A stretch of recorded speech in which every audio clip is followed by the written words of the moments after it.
What's going on, guys? Welcome back to the YouTube channel. And today I want to talk a little bit about leads and what to do with them. Let's get into it.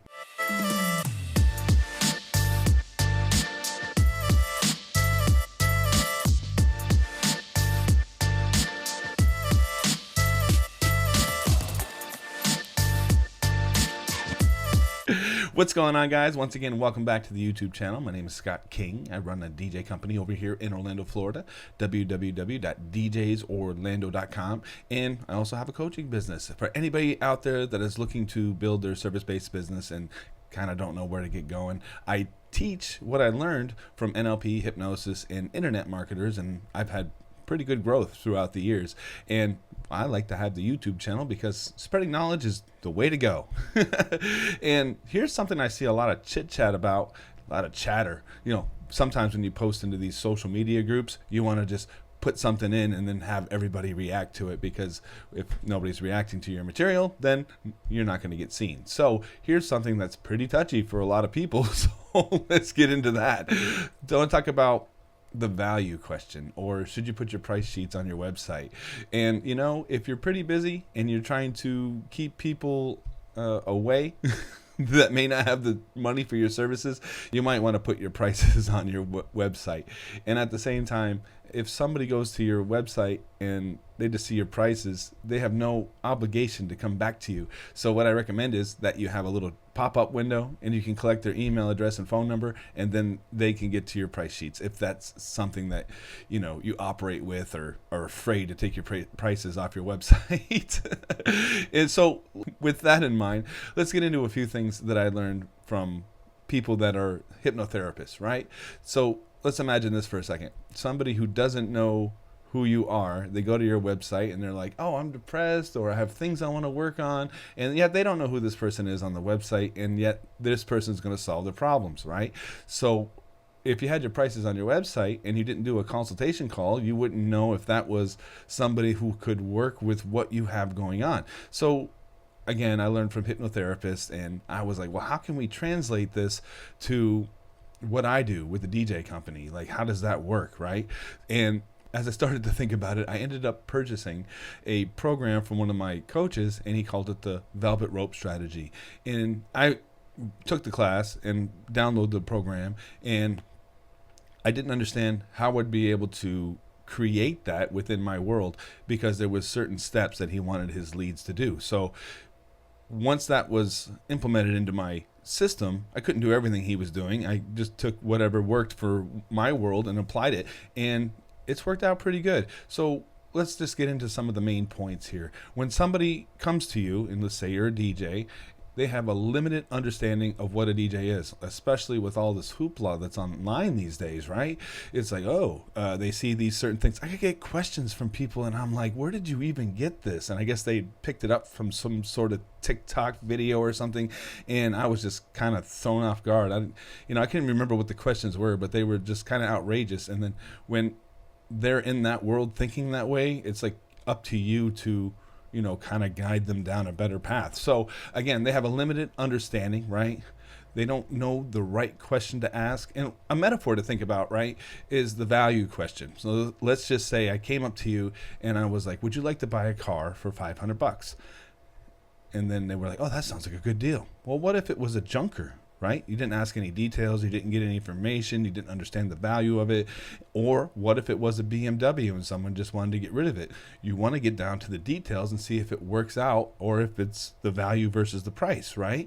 And then, of course, if you've been in the business for a long time, you could raise your prices because you have a history and people understand who you are. And then, you just easier to close leads that way. And then again, we're DJs and we have limited availability. So somebody who doesn't know who you are, they don't have many questions to ask that they can ask. So it's up to you to say, thanks for that question, let's go down this route. And then it either works for them or it doesn't. And if it doesn't work for them and they can't take 15 minutes to talk to you about your services, then maybe they're not a good client to have to begin with. Somebody who is looking for the tailored experience is willing to pay more. Keep that in mind as well. So they don't know what questions to ask. They're not industry experts, and that's something that I say in my sales spiel, is that we know you're not getting married every weekend. And that kind of places them into the student chair when you say something like that. Like, oh yeah, maybe I should listen to this guy because, he's done X number of events throughout the year. And of course, if you can prove it and show them numbers and show how organized you are, it's just easier for somebody to listen to you when you show your experience and show how you provide value. Now, just remember, if somebody's coming to you, they have an issue, and then it's not so much about you, it's what your services can do to fix their issue. And you want to keep that mindset when you're talking to somebody on a sales call or an email or whatever happens to come your way. And then with a lead, what other questions can they ask? They're going to ask you what your prices are. Of course, don't mind telling you your prices. Why don't you just sit down so I can explain why we got to the number that we got to? And then I had a video earlier. Why should they choose you? Just depending on which type of buyer type they are, you can explain why the price is where it is. And it'll be much easier to get a sale, and all this stuff will just become automatic the more that you practice it. So what's the real question that leads should be asking that they're probably not asking, right? How will your service solve their problems, right? So you say, oh yeah, well, we have professional gear, we bring backups, that kind of thing. I have a whole video on all the different things that you can say to answer that question. What makes a great experience? So, you don't want to worry about the DJ showing up late or not being able to perform the services that they hired you to do, right? And what could go wrong without proper service? Like, you could do the scarcity. Well, if you don't book me now, and if you don't have somebody who's a professional, what is your day really going to be like? And why relationship building matters. Like, you want to be able to connect with the person and understand where they're at. And, if it doesn't work out, if it's not a win-win situation, if the person is difficult to deal with on a certain level, then maybe parting ways is a good idea, and you always want to keep that in mind. Now, somebody who does cold calling, right? They'll just call anybody, and whoever books, and you could be getting a complicated client. You could get a Karen. Are you caring about Karens? So keep that in mind too. And you also want to build trust and respond to these emails as fast as you can, be as professional as possible, explain how your services are in their best interest. And then of course, when you're dealing with corporate clients, there's a little bit of a different angle you want to take, because when I deal with corporate clients, they just want numbers and how fast can you get it to them, and sometimes they don't provide phone numbers. So when a corporate client came in yesterday, they're like, are you available for this day for this many hours? And I was like, well, what's a good phone number to call? So when I got on the phone with them, I started asking, the right questions to get this person thinking, like, oh, do you have a lead sheet or a day of, operations sheet?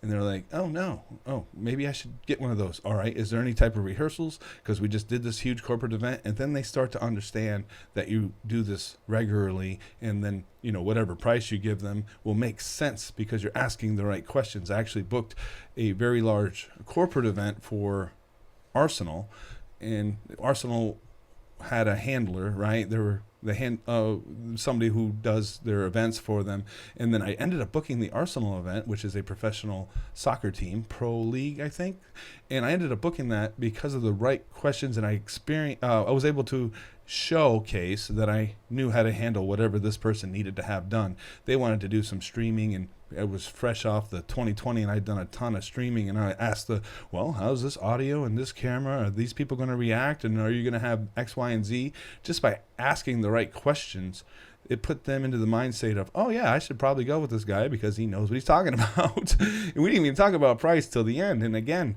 it goes back to should you put your prices on your website? Probably not. And if you're just starting out, you can start out a little bit lower. And there's another thing too, like there's other DJs telling you that you shouldn't be undercutting, and if you're not in the business full time, you should be doing X, Y, and Z. Those are just people that want it easy, right? Those are the people that spend all that time mixing and learning how to do all this stuff and then want to tell somebody else what to do when somebody else is just learning and they haven't come to grips that we live in an unregulated market. That's just what it is. Somebody wants to put their price lower or do it for free or free drinks. I mean, maybe you should add value to what you are so you wouldn't have to worry about people that are undercutting. And that's just how I look at it. So a better approach. Educational content first. show that you know what your gear does and how it benefits them. Value demonstrations, like, okay, well, if you want a cloud dance, it's going to take 2 hours to heat up the water, and then you're going to get these amazing pictures, and it lasts from 2 to 5 minutes, that kind of thing. Make sure to do consulting calls and just know what you're talking about when you're talking to somebody. And if you stumble a little bit on your first couple calls, then don't worry about it. You're only going to get better as the more calls that you make, right? So again, tailored proposals, and then have your Streamline system like ready to go. So when you get off the sales call with somebody, you send them a contract instantly, and it's got these reminders to make sure that they are